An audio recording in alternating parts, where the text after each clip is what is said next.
Coming to you from the suburbs of Washington, D.C., welcome to 5 Girls, 5 Minutes. It's Monday, I'm Sarah, and I will get right to the things, because I need to talk about lots of things.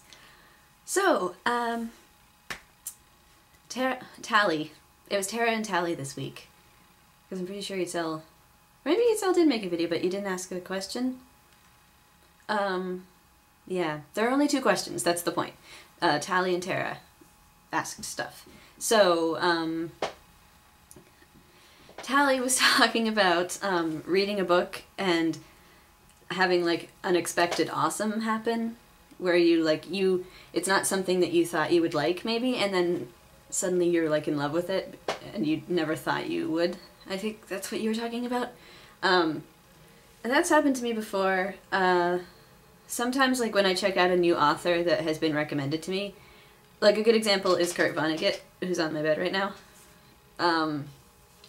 No, but like Kurt Vonnegut was recommended to me and I knew that like everybody loves Kurt Vonnegut. He's like one of those people where you hear about him and everybody just has nothing but praise. So Luis recommended Kurt Vonnegut to me, and he's not the first person. I think Tara recommended something of his to me once. I can't remember, but yeah, Luis recommended Kurt Vonnegut to me, and I'm trying to read 25 books this year, so I've been going to the library and checking people out that Luis recommends. He gave me a whole like syllabus of books to read, which is awesome.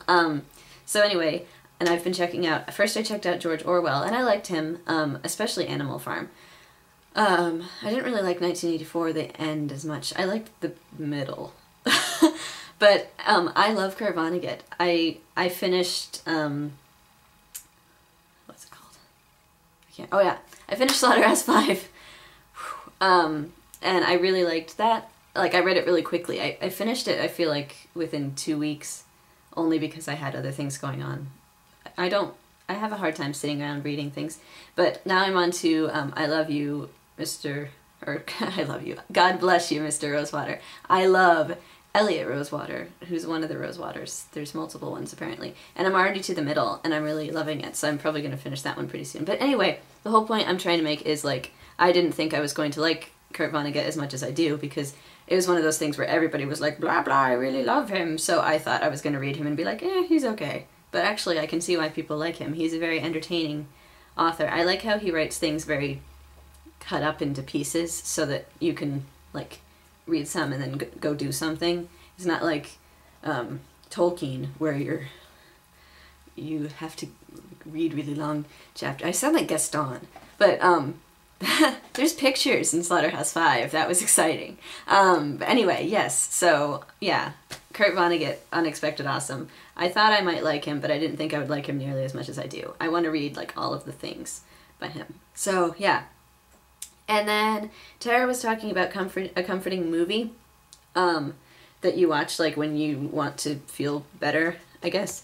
Eagle vs. Shark is a movie that I do that with. It's also my Valentine's Day movie. I love to watch it on Valentine's Day because it's nerdy, romantic, cute. I think I've watched it the past 3 Valentine's Days.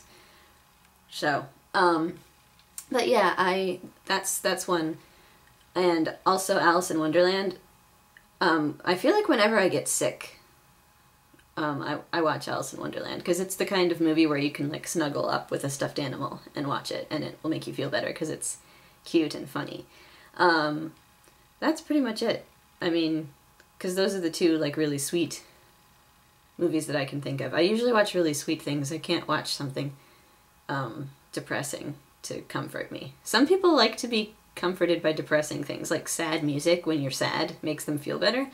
I can't do that. If I'm sad, I need to listen to something happy. I have to listen to the opposite. So, but yeah. And then finally, I just wanted to talk about, I went to the National Book Festival with Luis and the Nerdfighters on Saturday. And this is like a whole list of all the authors who were there. Lois Lowry was there, David Levithan was there, R.L. Stine was there, and John Green was there. So I saw John Green again, and he signed my wonderful, amazing copy of Paper Towns, which is wonderful and amazing because it's a retired library book from Queens, New York, which is relevant if you've read Paper Towns. New York is, anyway. But he signed it, So now I have Paper Towns signed as well. He couldn't inscribe it because there were 1,800 people waiting to get stuff signed. But I talked to him about Obama, which was funny. I was wearing my Nerd Fighters for Obama shirt, so we started talking about how he likes the shirt and he wishes that there was one for Romney for the 26% of Nerd Fighters who like Romney. It was really fun. It was probably only about 40 seconds, but it was a lot better than the previous time I met him when I told him that I volunteer there after we talked about Potbelly. So he thinks I volunteer at Potbelly. So this was better. I sounded more coherent. And Luis took pictures, so if you're friends with me on Facebook, and you all are, you can see the pictures of me with John Green that Luis took. So, yes, and my question finally, I came back from the Holocaust Museum with Luis last night and the Emmys were on and I completely missed the Emmys, and I'm finding myself not really caring about television anymore. I think I'm disenchanted. Does that ever happen to you with anything? Like something you really used to be into, you're suddenly not really into anymore? That's my question. I hope you all have an awesome week. Tara, I hope to see you tomorrow. Bye!